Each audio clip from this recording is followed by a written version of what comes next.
Je m'appelle Nicolas Chevalier, je suis le fondateur et le dirigeant d'e-commerce Nation. Le e-commerce sur les 10 dernières années, c'était 10 à 12% de croissance par an. C'est un marché qui était en très forte expansion. Donc on a une contraction post-Covid, une accélération durant le Covid et un ralentissement de la vague où les taux de croissance ne sont plus aussi forts. C'est là où on va parler de commerce agentique. On va te proposer des produits et on va te proposer de l'acheter directement sur OpenAI, sur Mistral. Quand on voit davantage YouTube ou TikTok Shop, on est sur des interfaces qui sont cohérentes parce qu'il y a des contenus qui sont propices, comme le live shopping, qui permettent au final de mieux contextualiser les produits et de lier la vidéo à l'acte d'achat. Et donc je pense que ça c'est quelque chose qu'on va observer, c'est cet avènement du social commerce à travers la vidéo. Bienvenue sur Club Croissance, le podcast qui a pour but de vous donner de l'inspiration et des idées pour accélérer la croissance de votre e-commerce. Je suis Thomas, fondateur de XPLR, une agence ads et créa à destination des marques e-commerce et des D2C. Nous accompagnons actuellement une trentaine de clients et nous sommes divisés en deux pôles, avec d'un côté la performance qui s'occupe des campagnes sur Meta, sur Google et sur les autres leviers de social ads, et de l'autre côté la créa qui produit des super contenus qu'on met au bout de nos campagnes. Dans Club Croissance, je m'entretiens avec des experts pour parler de notre passion commune, la croissance et l'e-commerce. Notre objectif sera toujours le même, vous partager des conseils, des bonnes pratiques, des retours d'expérience que vous pourrez appliquer directement à votre marque. Vous pouvez nous voir sur YouTube ou nous écouter sur Spotify et Apple Podcast. Et si ce n'est pas encore fait, je compte sur vous pour vous abonner et en parler autour de vous. C'est le meilleur moyen de nous encourager et nous aider à inviter des experts toujours plus quali. Alors je compte sur vous et je vous souhaite une bonne écoute. Salut Nicolas, ça me fait très plaisir de t'avoir avec moi aujourd'hui dans Club Croissance. T'es une personne que je suis depuis un moment, même avant de travailler moi-même dans l'univers du e-commerce. Tu vas nous expliquer davantage ton parcours, mais tu as lancé e-commerce Nation en 2015. Moi, je te suivais un peu de loin parce que un Normand qui se lance dans cet univers un peu e-commerce, start-up, digital, il n'y en avait pas beaucoup. Et comme toi, je suis originaire de Normandie. Donc, je te connaissais avant de me mettre dans cet univers de l'e-commerce. Donc, c'est aussi une des raisons pour lesquelles ça me fait très plaisir de t'avoir avec moi aujourd'hui. Écoute, merci de l'accueil. Avec plaisir pour échanger ensemble et passer du temps entre Normands. On accepte aussi les non-Normands, mais voilà, ils sont partout les Normands. Ils font pas de bruit, ils font peut-être moins de bruit que les Bretons, mais on est assez présents. Ouais, effectivement, je suis d'accord avec toi. Aujourd'hui, on va parler de pas mal de sujets que tu traites, notamment avec e-commerce Nation. Je te laisserai présenter ensuite ce que vous faites, mais vous parlez notamment beaucoup de l'actualité du e-commerce, de l'état du e-commerce aussi sur le marché français, et aussi de ce à quoi pourrait ressembler le e-commerce dans quelques mois, mais aussi dans quelques années. Donc, on va parler de tout ça aujourd'hui. Mais avant de commencer, est-ce que je peux te laisser te présenter, Nicolas, et présenter aussi ton parcours, notamment ce que tu faisais avant de lancer e-commerce Nation? Oui, avec grand plaisir. Voilà, je m'appelle Nicolas Chevalier, je suis le fondateur et le dirigeant d'e-commerce Nation. Pour vous expliquer un petit peu mon parcours, moi j'ai eu un parcours en école de commerce. Donc j'ai fait l'école de management de Normandie. Donc voilà, cette origine de la Normandie. J'ai très rapidement eu une expérience internationale. J'ai eu notamment une expérience très structurante du côté de l'Allemagne, de Munich, au sein d'un incubateur accélérateur qui s'appelle Rocket Internet. Alors pour ceux qui ne connaissent pas Rocket Internet, c'est la structure qui a notamment lancé Zalando, ou encore eDarling ou MyCityDeal, qui était une réplique de Groupon et qui a été racheté par Groupon, la structure américaine. Et en fait, le pitch un peu de Rocket Internet, c'était de reprendre des modèles économiques américains et de les répliquer sur l'Europe avec des investissements assez conséquents. Donc Zalando est un peu l'équivalent de Zappos aux États-Unis. Donc voilà, il y a vraiment cette logique-là. Et donc c'est une sorte d'accélérateur qui partageait énormément de méthodologies pour les startups. Donc c'est super intéressant d'avoir rejoint cette entreprise en tant que première expérience parce que t'es dans un écosystème international. Il t'explique comment Zalando s'est développé à chaque étape, comment tu dois optimiser ton SEO, traiter tes processus RH, recruter les bons profils. Quoi. Voilà, il y a vraiment une exigence et des processus qui sont extrêmement élevés, avec des top profils européens issus des plus grandes écoles de commerce européennes. Donc c'était extrêmement stimulant puisque j'ai rejoint l'une des structures où on faisait du code promo. Voilà, on était plutôt sur la partie bon de réduction, cashback. Et du coup, quand j'ai rejoint la structure, on était 40 et au bout de 2 ans, pardon, on était 200 personnes. Et j'ai pu développer notamment l'entité française depuis l'Allemagne. Et donc, à cette époque, je me suis rendu compte de la problématique d'identifier les e-commerçants, puisqu'on cherchait à rentrer en contact avec les e-commerçants et de leur adresser un message. Et en fait, je me disais, donc c'était il y a quand même 14-15 ans, je me disais, c'est quand même fou, c'est que des entreprises qui sont sur Internet, mais qui ne sont pas accessibles. Voilà, on peut pas les trouver, il n'y a pas de code NAF, il n'y a pas un annuaire pour les contacter et leur véhiculer un message. Et donc déjà à cette époque, l'idée a germé de dire il manque quelque chose, de créer un média qui permettrait de fédérer l'ensemble de la communauté e-commerce, que ce soit en France et à l'international. Et donc c'est comme ça qu'est venu par la suite e-commerce Nation, de créer un média. Aujourd'hui, ça fait 11 ans qu'on a lancé e-commerce Nation et qui nous permet de fédérer la première base de données d'e-commerçants de France, que ce soit sur les réseaux sociaux. On est très actif sur LinkedIn. Je crois qu'on a 139 000 abonnés sur notre page entreprise, 50 000 abonnés à notre newsletter et un peu plus de 2 millions de visiteurs uniques à l'année sur notre site, pour vous donner quelques chiffres. Super, top. Rocket Internet, c'est effectivement très connu, en tout cas pour ceux qui sont un peu dans l'écosystème startup, digital. C'est un accélérateur d'entreprise. Je pense que pour toi, ça a été aussi un accélérateur de carrière. Tu as certainement énormément appris, aussi notamment sur l'état d'esprit entrepreneurial au sein de cette entreprise-là.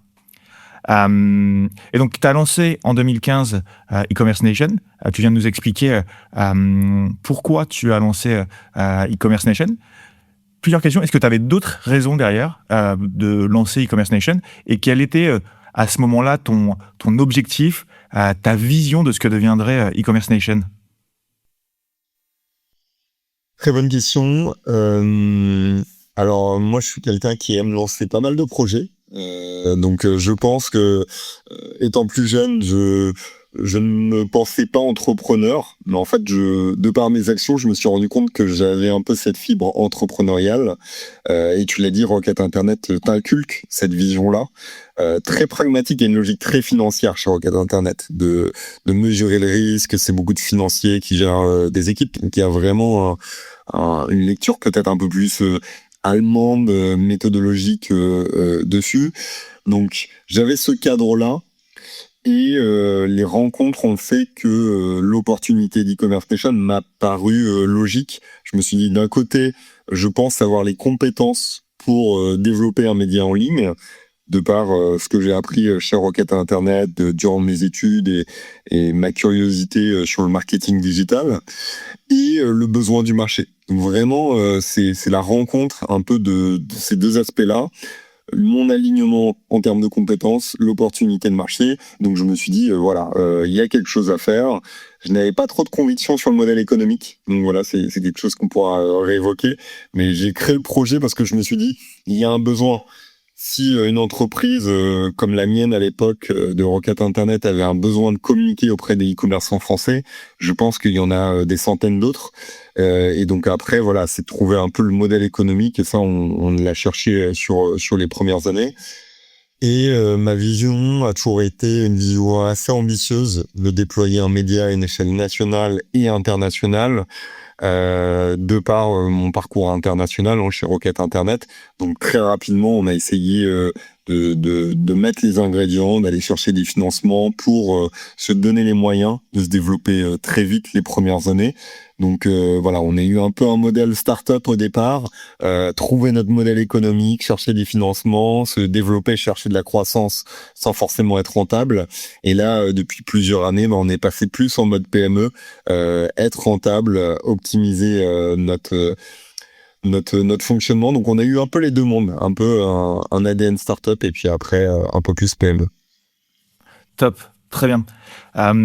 Sur votre média, donc il y a votre site internet, vous avez aussi une chaîne YouTube. Le point commun de tous les contenus que vous produisez, c'est donc l'e-commerce.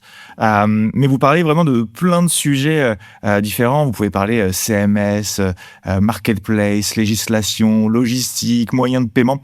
Donc c'est assez riche, assez complet. Je pense que c'est même rare. Enfin, en tout cas, je connais pas d'autres médias francophones sur le sujet pour se construire en tout cas une culture aussi large et aussi précise sur l'e-commerce. Et donc, vous publiez à la fois des articles, des études sur votre site, des livres blancs, vous faites des webinaires. Est-ce qu'il y a d'autres choses que vous proposez dans votre offre? Non, je pense que t'as tout dit. Aujourd'hui, ça s'articule beaucoup autour du contenu. Par le passé, Ouais. on avait proposé d'autres aspects, mais aujourd'hui, c'est plus d'actualité. Donc aujourd'hui, on se focalise véritablement sur la création de contenu. Ça peut passer de la création de contenu lors d'événements. On fait beaucoup d'interviews vidéo sur des très grands salons, les salons e-commerce et retail. On fait beaucoup de podcasts. Voilà, on développe la partie podcast. Donc ça c'est un vrai sujet sur notre chaîne YouTube. Et après présence très forte sur LinkedIn. Donc vraiment s'il y a des axes clés, c'est notre site avec la newsletter, LinkedIn et après notre chaîne YouTube. Là-dessus vous allez retrouver tous les contenus. Très bien, top. Donc on a de la chance de t'avoir avec nous parce que je pense que tu es aussi l'une des rares personnes à avoir travaillé et investigué autant l'univers de l'e-commerce depuis ces 11 dernières années. Donc moi, ça va me permettre de te poser pas mal de questions sur les évolutions que tu as pu constater, ce qui a changé, mais aussi ce qui n'a potentiellement pas changé.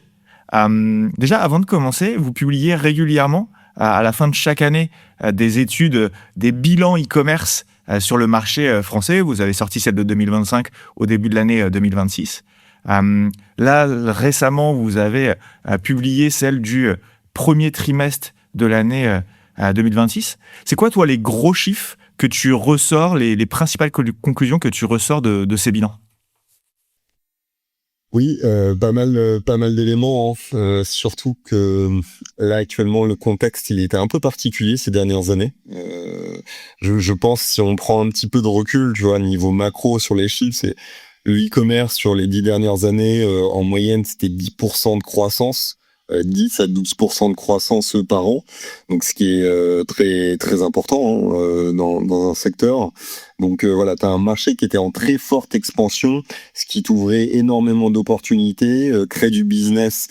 C'est assez simple quand tu as un marché avec une telle croissance, de trouver des clients, tout ça, il y avait vraiment une très forte dynamique. Et là, ce qui s'est passé, notamment avec la période Covid, ça a accéléré certaines choses. Et il y a eu un contre-coup, c'est-à-dire que le Covid, puisqu'on pouvait plus forcément s'en rendre en boutique, il y a eu beaucoup plus de commandes, les structures ont dû accélérer leur digitalisation sur pas mal de points, mais derrière il y a eu un ralentissement et un retour en boutique. Et avec pas mal de sujets aussi économiques en termes de pouvoir d'achat, en termes d'inflation, voilà. On connaît tous un peu ces sujets-là. Donc on a une contraction post-Covid, une accélération durant le Covid et un ralentissement de la vague où les taux de croissance ne sont plus aussi forts que ce qu'on a connu pré-Covid. Donc ça arrive aussi avec une logique de maturité. Hein, si on regarde les chiffres de l'adoption d'Internet, de l'adoption de smartphones par les utilisateurs français, on est sur des stats très proches des 90%. Donc voilà, il y avait aussi cette transition pour que les utilisateurs gagnent accès à Internet et s'habituent avec les nouveaux usages du e-commerce Aujourd'hui, si vous posez la question autour de vous, que ce soit à vos parents, à vos neveux ou autres, il est fort à parier qu'ils ont déjà passé des achats en ligne, là où peut-être il y a 10 ans, on se posait la question, ah maintenant, je vais pas mettre mes coordonnées sur Internet, je ne sais pas comment faire, la livraison, c'est trop complexe. Aujourd'hui, il y a une facilité et une fluidité dans l'expérience d'achat qui est extrêmement forte et une adoption technologique qui est extrêmement forte. Donc, il y a cette courbe. On arrive à maturité dans l'usage du e-commerce. Il y a un écosystème e-commerce qui arrive à maturité parce que il y a une offre qui est aujourd'hui pléthorique aussi sur le marché, et il y a un contexte économique qui est un petit peu plus serré. Donc sur les 2 dernières années, on est sur des années un petit peu plus tendues, on va dire, pour l'écosystème e-commerce.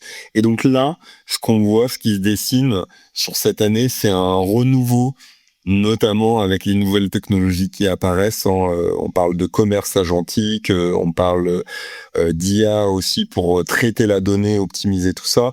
Donc il y a des changements structurels qui arrivent et qui vont donner un nouveau souffle à cette filière qui est le commerce en ligne. Ouais. Très bien. Je vais te poser effectivement ensuite des questions sur ces nouveaux usages, sur ces nouvelles tendances. Mais pour revenir un peu sur ce que tu dis, donc là, en premier trimestre de l'année 2026, en France, les ventes en ligne ont représenté 50 milliards d'euros. C'est un chiffre qui est assez vertigineux, mais à l'échelle d'un pays, c'est un peu difficile de le juger. Ça représente près de 5% de croissance par rapport au Q1 2025. Donc, c'est quand même de la croissance. Et sur ces montants-là, 5% de croissance, c'est loin d'être anodin. Mais ce que tu expliques, du coup, c'est que il y a quelques années, c'était plutôt 10% de croissance quand vous compariez les trimestres entre eux. Exactement. À savoir que là, c'est aussi une grille de lecture qui intègre les services. Là où il y a pas mal d'années, on était très focus sur les produits. Donc c'est une étude de la FEVA dont je vous invite à la découvrir en totalité. Chaque année, vous retrouvez l'ensemble des chiffres sur la FEVA, également sur notre site. On relaye en citant bien sûr l'ensemble de nos sources.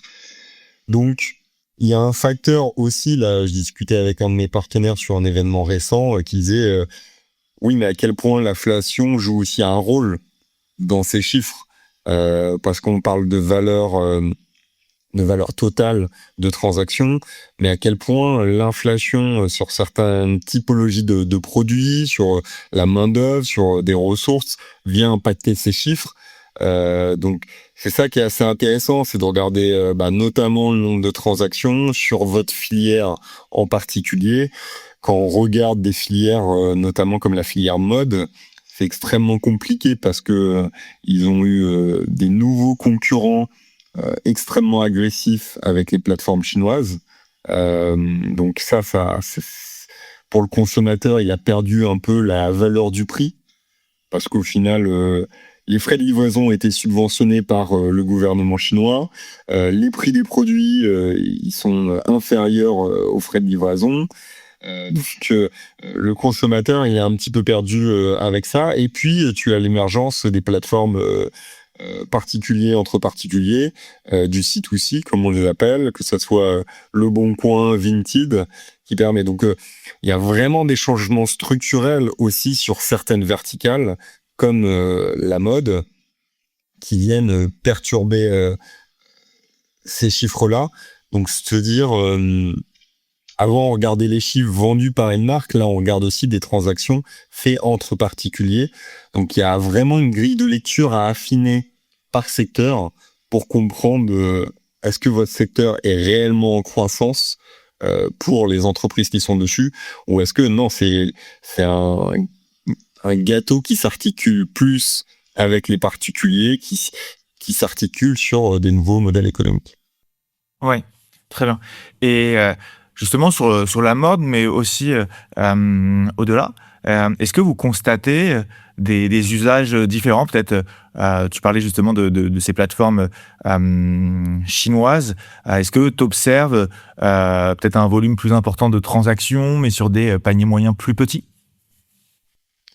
Oui, ça c'est corroboré par pas mal d'études, hein. Les transporteurs sortent des études sur ces aspects-là. Il y a DPD, DHL, voilà, qui font des baromètres extrêmement complets. Je vous invite à retrouver également sur notre site. On voit qu'aujourd'hui, la livraison, elle est plus aussi douloureuse qu'il y a plusieurs années. C'est-à-dire qu'aujourd'hui, tu as de la livraison le jour même, à J+1, qui peut être fait aussi dans les lockers. Les lockers sont énormément développés, donc ça, c'est un nouveau comportement qui s'est mis en place, où tu as beaucoup moins de contraintes d'être chez toi pour recevoir le colis, ou de le faire livrer au travail. Voilà, si t'es pas à l'aise avec le fait de le faire livrer sur ton lieu de travail, ça peut être compliqué.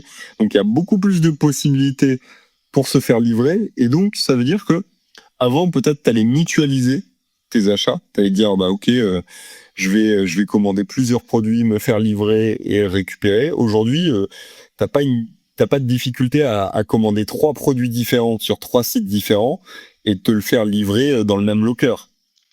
Donc, en fait, ça t'invite à faire plus d'achats parce que c'est moins contraignant, on va dire. Aujourd'hui, il y a des leviers et donc, t'as des paniers moyens qui peuvent être un petit peu plus à la baisse. Au global. Mais le niveau de transaction sur les commerces augmente très fortement. Et donc, ça, c'est une vraie tendance parce que les solutions de paiement, les solutions de livraison s'émancipent des frictions, des points de friction. Et donc ça, les consommateurs apprécient énormément cette fluidité. Très bien. Et pour continuer sur le e-commerce français, c'est une question qui va peut-être être difficile, mais c'est peut-être ton avis qui m'intéresse ici. Comment tu situes le marché français par rapport aux autres pays européens et aussi potentiellement par rapport aux US, même si je pense que la réponse elle est assez claire sur le fait que ils ont de l'avance, qu'on est potentiellement en retard. Mais est-ce qu'il y a des choses sur lesquelles on est particulièrement nous en retard, mais aussi des choses sur lesquelles tu constates que l'e-commerce français a de l'avance par rapport à d'autres marchés? Super intéressant comme question. Je pense qu'on a beaucoup de spécificités sur le marché français. Il y a une très forte appétence quand même sur la partie RSE, d'avoir des marques qui ont un impact positif, qui sont des entreprises à mission. On en voit beaucoup qui sont très médiatisés et donc il y a le côté médiatique qui est apprécié, il y a le côté consommateur qui est apprécié et donc je trouve qu'il y a cette logique de marque qui est extrêmement positive autour des produits français. On peut prendre des exemples avec des marques de luxe, mais aussi avec des marques des DNVB, que ce soit le slip français ou encore Respire, qui sont très bien développés sur les précédentes années. Donc on sent qu'il y a un ADN français sur la création de produits, sur une sorte de French touch qui est assez forte. Et ça, je trouve ça vraiment intéressant parce que sur d'autres pays, il y a aussi des DNVB, mais pas forcément avec le même positionnement et la même perception, peut-être un peu plus environnementale, écologique, d'avoir un impact qui va au-delà de simplement générer du chiffre d'affaires. Et ça, les consommateurs sont également à la recherche de ça. En France, c'est vraiment une tendance de fond.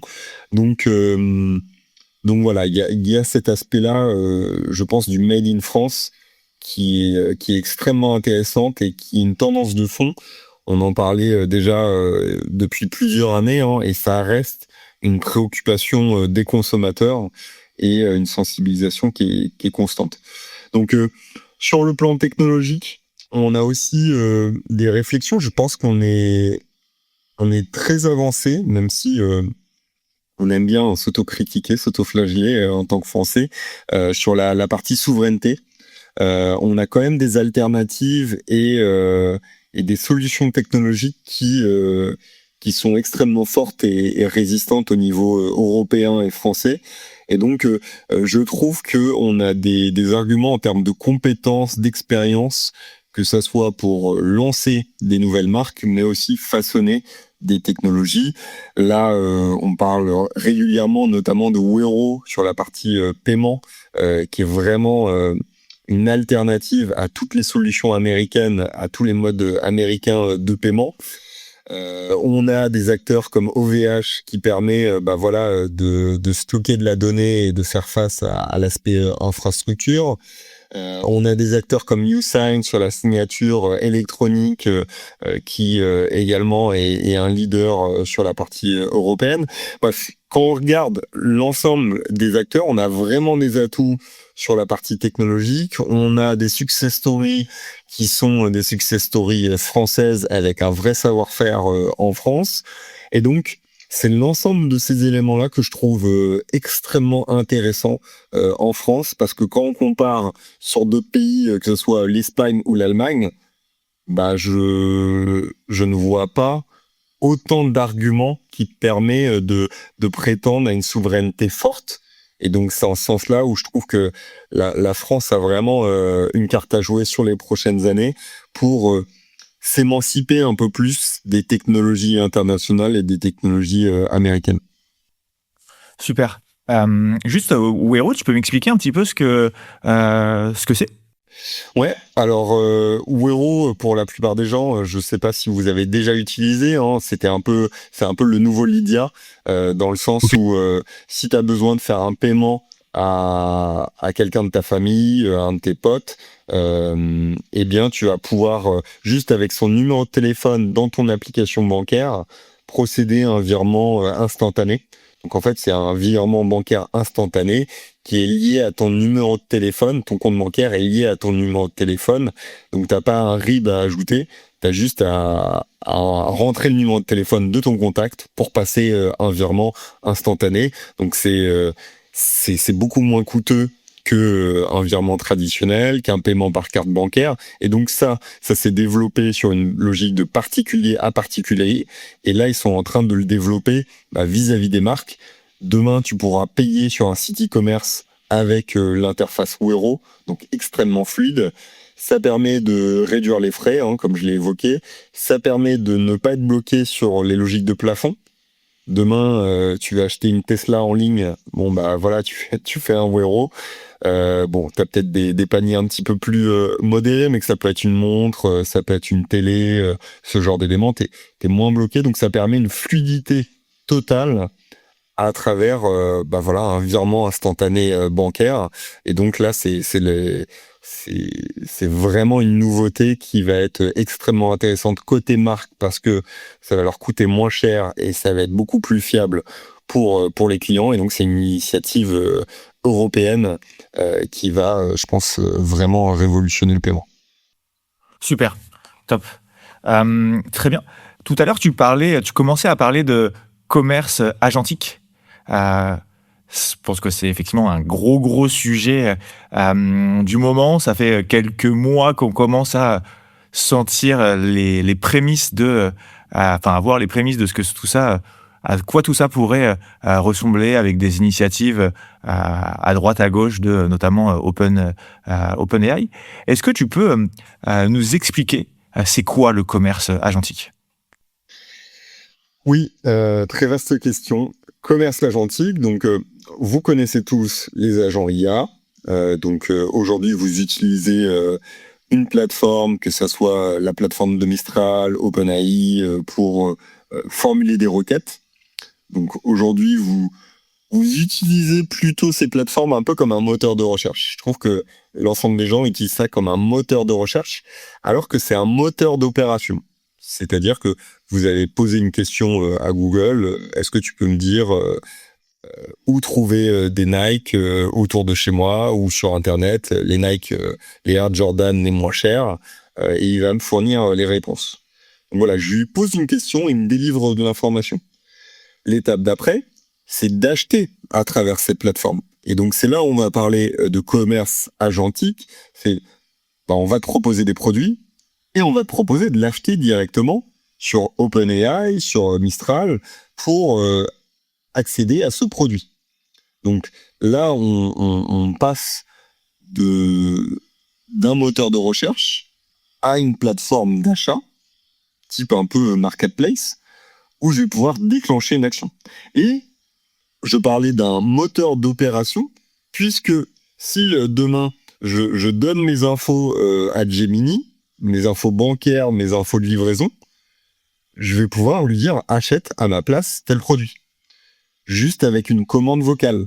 Il a ma voix, il a détecté ma voix, il a l'ensemble de mes informations, et donc il va être en capacité d'effectuer l'acte d'achat dès lors que je valide.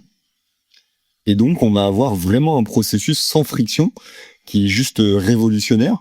Et donc ça pose beaucoup de questions parce que ça veut dire que le site e-commerce n'obtient plus de trafic. Donc l'enjeu, c'est comment être visible sur ces agents IA, comment structurer ma donnée pour que l'agent IA puisse passer un acte d'achat directement, et comment je récupère de l'info sur mon client pour pouvoir le fidéliser à terme. Donc on est dans un nouveau paradigme qui est en train de se dessiner. Et donc, c'est en ce sens-là que le commerce agentique est extrêmement révolutionnaire parce que ça va être un levier de découverte, un levier de conseiller de vente et un levier de conversion en un seul endroit qui capte l'ensemble de l'audience. Et donc, si demain, les marques ne sont pas présentes sur ce type de plateforme, ils peuvent juste disparaître parce qu'ils vont plus être en capacité de capter l'attention des consommateurs potentiels. D'où l'enjeu de fidéliser à tout prix ses clients et son audience. Donc voilà, pour vous expliquer un peu les enjeux en quelques mots. Ouais. Et je pense que ce que tu es en train de dire, ça soulève beaucoup de sous-questions. Si demain, le consommateur, il voit plus jamais ton site et il achète via un agent, bah, qu'est-ce qui va faire la différence entre deux marques ? Mis à part potentiellement, un peu comme sur Amazon, son prix et son volume d'avis. Où finalement, parfois, je vais acheter un produit simplement parce qu'il a une meilleure note et qu'il est quelques euros moins cher ou à prix identique. Et là, je pense qu'on peut parler uniquement d'avis parce que on n'a pas de boule de cristal, mais est-ce que le commerce agentique est amené peut-être à plus ressembler à un commerce Amazon sur lequel on achète certaines catégories de produits et peut-être pas d'autres produits. Exemple, moi, j'achète beaucoup de choses sur Amazon, mais je crois que depuis le temps que j'utilise Amazon, j'ai jamais acheté mes vêtements sur Amazon. Donc, est-ce que c'est un commerce qui va concerner toutes les marques ? Est-ce que ça va concerner une partie de ces, une sorte de catégorie de produits en particulier ?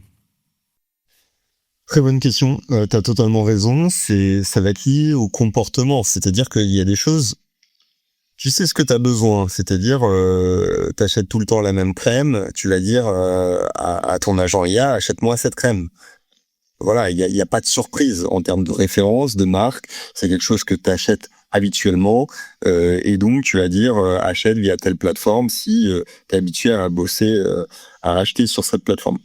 Donc, sur des achats habituels où il n'y a pas trop de contraintes, pas trop de réflexion, voilà, ça va être beaucoup plus simple. Sur des logiques un peu de découverte, ce qu'on appelle le discover shopping, là, tu vas privilégier une expérience où tu vas vouloir rechercher par toi-même, où tu vas regarder sur les réseaux sociaux, sur YouTube, voir le produit, comment il fonctionne. Si tu veux acheter une nouvelle télé, tu veux consulter. Donc là, il y a toute une expérience de découverte qui est nécessaire. Et tu vas pas juste dire à ChatGPT, achète-moi une nouvelle télé, quoi. Tu vas peut-être lui dire quelle télé tu me préconises et après tu vas pousser ta réflexion. Donc là, sur certaines typologies de produits, tu vas être encore dans un schéma de découverte, mais qui pourra être intégré après dans de la conversion. Ce qu'il faut, c'est juste être présent dans la facette de découverte. Pour ça, tu l'as évoqué, ça peut être les avis clients, la réputation de ta marque, la création de contenu par toi-même ou par des influenceurs sur les différentes plateformes, pour être cartographié sur ces agents IA. Donc comme ça, tu peux répondre à ce besoin de découverte ou tu peux répondre sur les réseaux sociaux parce que tu auras un contenu et ton site va pouvoir répondre à cette demande du consommateur.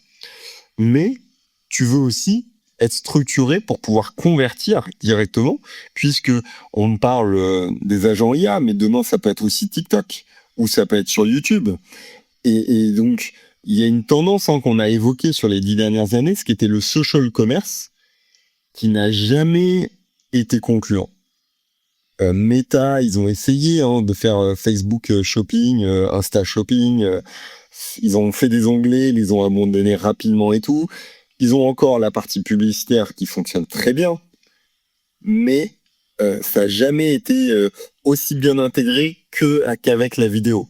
Quand on voit davantage YouTube ou TikTok Shop, là, on est sur des interfaces qui sont cohérentes parce qu'il y a des contenus qui sont propices, comme le live shopping, qui permettent au final de mieux contextualiser les produits et de lier la vidéo à l'acte d'achat. Et donc je pense que ça, c'est quelque chose qu'on va observer, c'est cet avènement du social commerce à travers la vidéo. C'est déjà le cas, mais ça va encore plus s'accentuer. Et donc, tu vas avoir cet écosystème-là. C'est-à-dire, pour tes achats, tu vas avoir un agent IA et demain, peut-être qu'on aura un agent IA directement sur YouTube ou sur TikTok. Et donc, cette logique de découverte, tu vas commander ton agent IA pour qu'il te fournisse une expérience vidéo enrichie. Une fois que tu auras fait ton choix et tu auras compris quel produit qui t'intéresse, tu vas dire, ok, je veux commander ça. Commande-moi sur le site qui est le plus fiable. Il va reprendre les avis Trustpilot pour se dire, ok, lui, c'est secure, tout ça, de telle marque parce que il y a telle garantie. Et derrière, il va procéder à la suite de ta commande, tu vois. Donc, je pense qu'il y a un mélange des usages, mais ce que je trouve intéressant, c'est cette disparition de friction où en fait l'achat va être invisible. Et on le voit déjà dans les boutiques retail. Aujourd'hui, Amazon, ils l'ont mis en place aux États-Unis, où tu vas aux États-Unis, tu rentres dans le magasin, et c'est en sortant que tu payes automatiquement, quoi. Et tu passes pas par la caisse, tu passes plus par la caisse.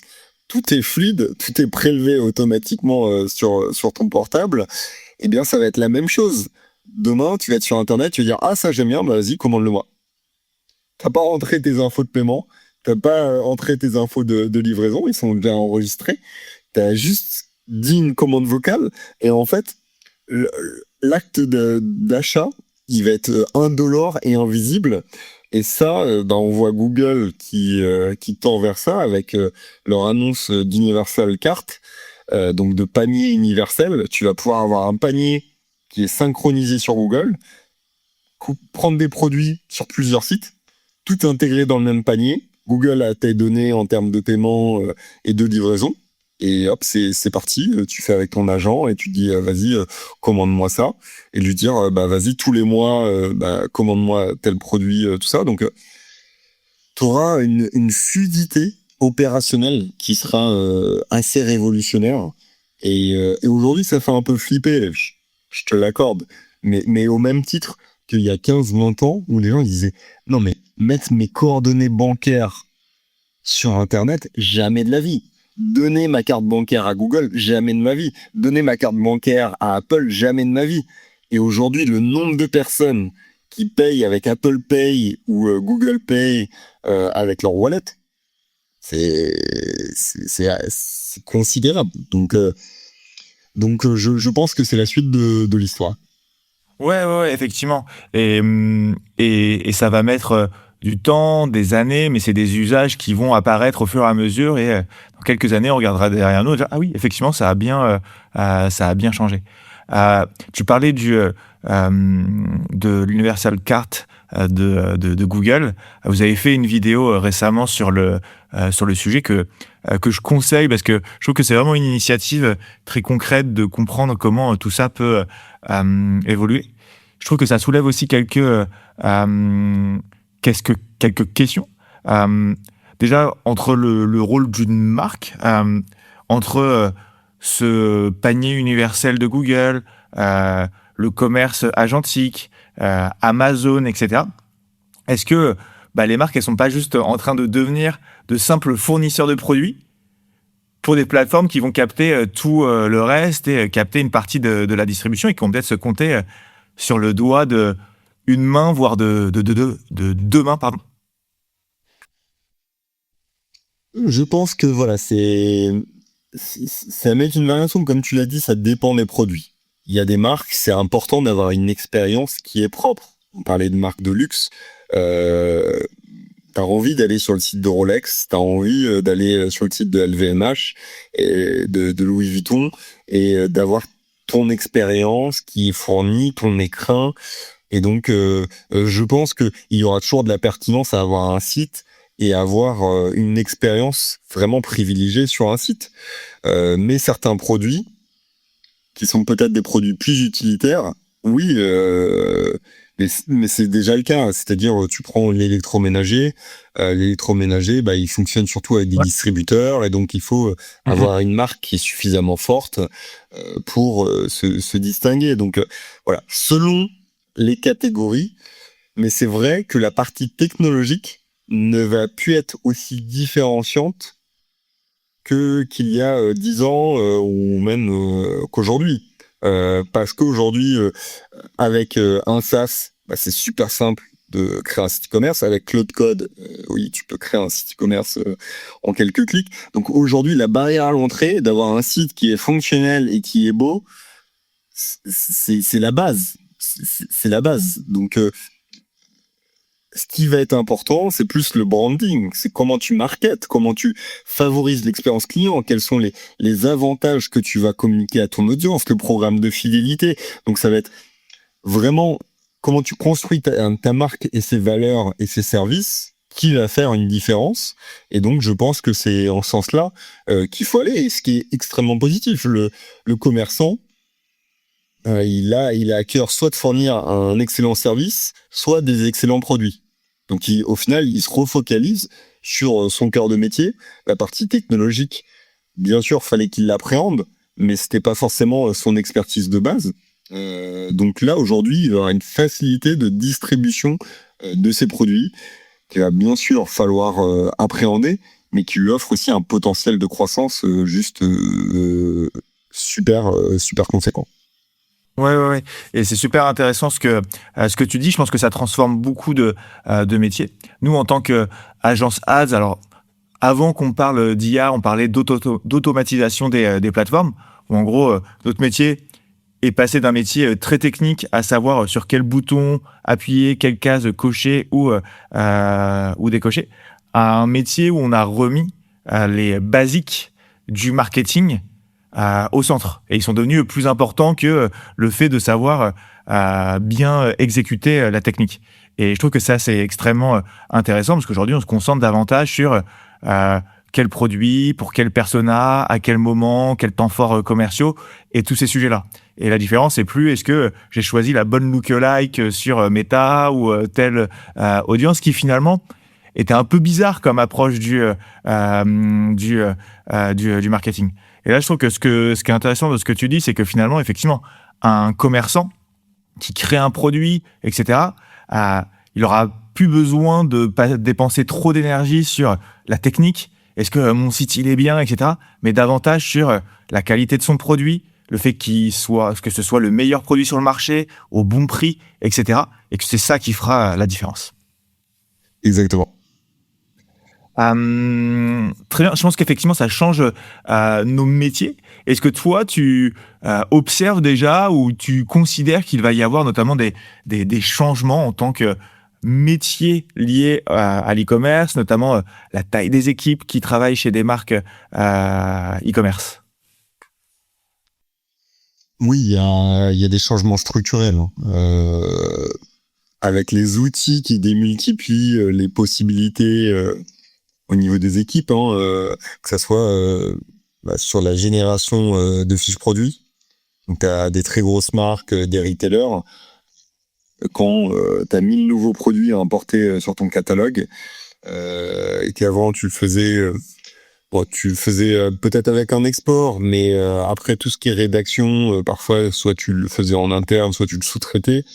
Aujourd'hui, avec l'IA, tu es en capacité de faire pas mal de choses. pareil sur le traitement de la donnée, comment t'articules, comment t'automatises tes processus. C'est juste, ça te démultiplie par 10, par 100 tes possibilités.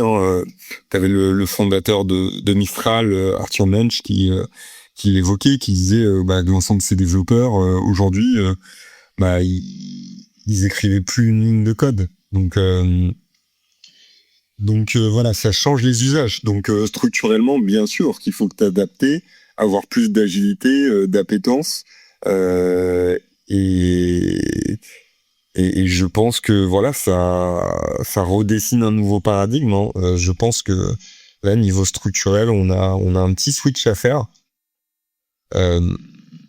Sur les équipes, il y a de la formation continue à faire. Je pense que c'est ça un peu le sujet.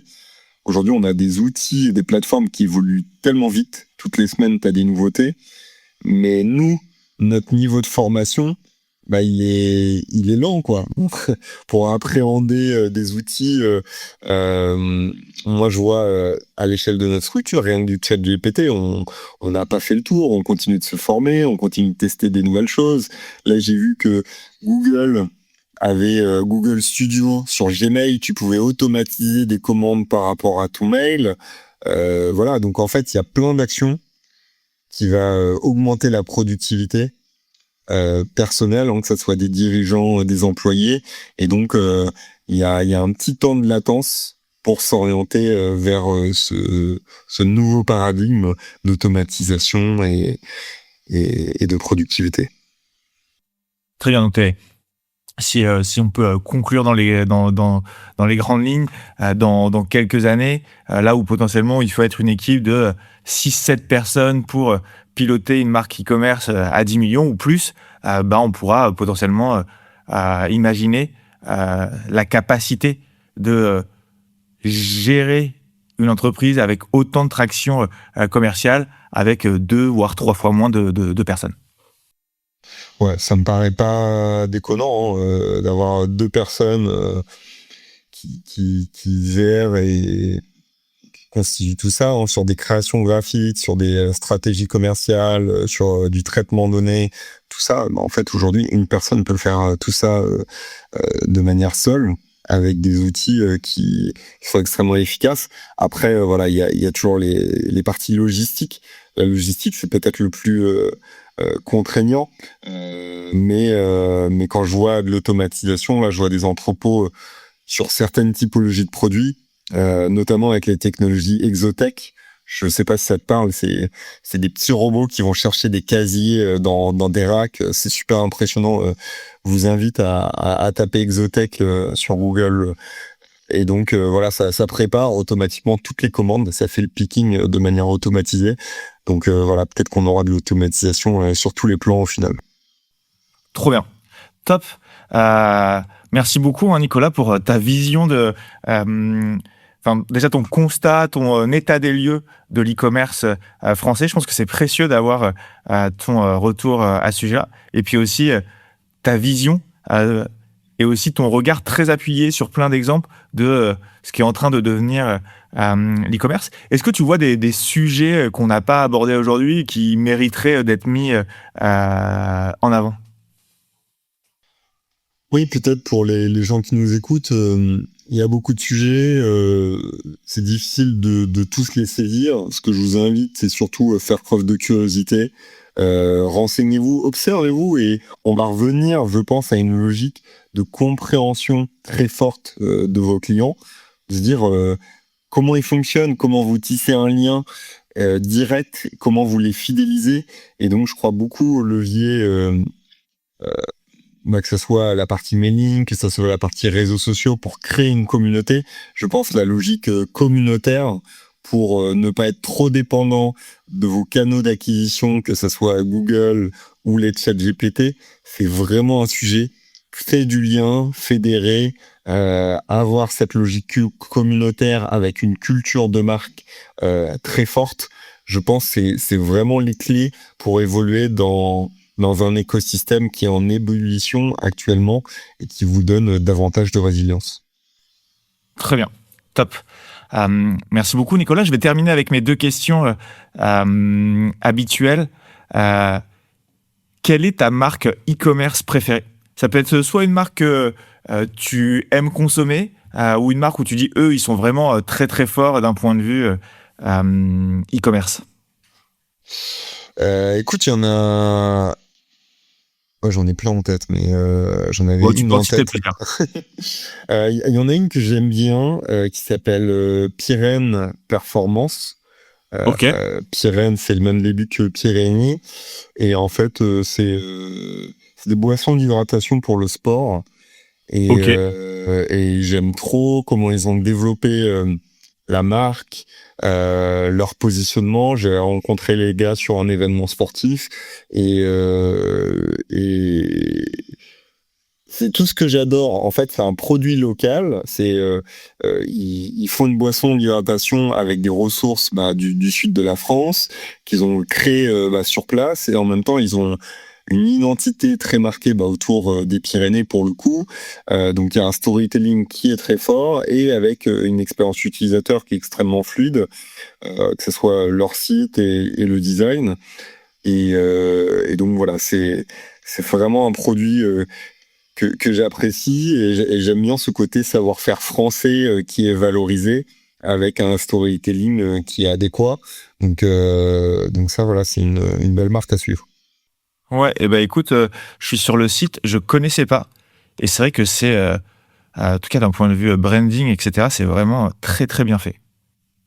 Donc après notre échange, je pense que j'irai me plonger davantage dans ce qu'ils font. Et ma dernière question, est-ce que tu aurais un invité à me recommander pour venir parler d'un sujet qui gravite autour de l'e-commerce sur ce podcast? Écoute, j'en ai plein des invités. Tu peux m'en citer plusieurs, comme ça me fera plein de bonnes raisons de contacter plein de bonnes personnes. Alors, ce qui est intéressant, là, je te préconiserais un Grégory Perrin qui a cofondé Okara, quoi, tu l'as peut-être déjà eu à ton micro. Et là, il a rejoint un nouveau projet sur la partie Discover qui s'appelle Ibu, notamment avec Sylvain Perronnet, qui est aussi un acteur incontournable du référencement en France. Donc voilà, je te dirais Sylvain Perronnet ou Grégory Perrin, je pense que c'est toujours intéressant de les entendre parler. Ouais. Donc voilà, les 2 noms qui me viennent à premier en tête. Trop bien, top. Bah, écoute, merci beaucoup Nicolas pour tous tes retours, pour partager de cette manière aussi concrète, toujours nourrie d'exemples, ton expérience. Vraiment très content de t'avoir eu avec moi aujourd'hui. Génial, merci pour l'accueil. Merci à toi, à plus. Merci d'avoir écouté cet épisode de Club Croissance. Si cet épisode vous a plu et pour ne pas rater les prochains, pensez à vous abonner à la chaîne YouTube ou au podcast sur Spotify et Apple Podcast. C'est le meilleur moyen de nous donner de la force et de nous aider à trouver des experts toujours plus quali pour intervenir. Pour des conseils quotidiens sur l'e-commerce, l'Ads et la créa, vous pouvez également me suivre sur LinkedIn. Et si vous voulez qu'on parle directement de votre marque et de vos enjeux, n'hésitez pas à vous rendre sur notre site internet et à prendre directement rendez-vous. Tous les liens sont dans la description. Merci pour votre soutien et à très bientôt pour un nouvel épisode de Club Croissance.